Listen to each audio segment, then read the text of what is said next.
ময়মনসিংহের মাসকান্দায় বিসিক শিল্প নগরীতে আগুনে পুড়েছে একটি কীটনাশকের গুদাম। সকাল 10:30টার দিকে হেকেম বাংলাদেশ কোম্পানির কীটনাশকের গুদামে আগুন লাগে। মুহূর্তেই আগুন ছড়িয়ে পড়ে। খবর পেয়ে একে একে ঘটনাস্থলে পৌঁছায় ফায়ার সার্ভিসের 10টি ইউনিট। গুদামে দারোয়ান ছাড়া আর কোনো শ্রমিক না থাকায় কোনো হতাহতের ঘটনা ঘটেনি। প্রায় 1.5 ঘন্টার চেষ্টায় আগুন নিয়ন্ত্রণে আসে। আগুন লাগার কারণ ও ক্ষয়ক্ষতি সম্পর্কে জানা যায়নি। আমি আসে দেখি আমাদের পাশের কোম্পানিতে আগুন ধরছে। আমাদের গোডাউনে আগুন লাগতে গেছিল, তাতে ফায়ার সার্ভিস আসে আমাদের নিভাইছে আমাদের সাইডেরটা। দাম কেমিক্যালের দাম ফুটটা নষ্ট হয়েছে, আমরা দৌড়িয়ে দিই বিশাল আগুন, চালুর উপরে আগুন উঠছে।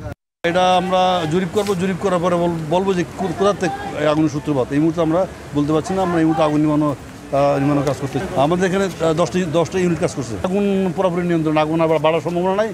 নগদের সর্বোচ্চ বার 167 টাকা রিচার্জে পাবেন 1 লাখ টাকা পুরস্কার। আরও আছে প্রতি সপ্তাহে পুরস্কার ও ক্যাশব্যাক।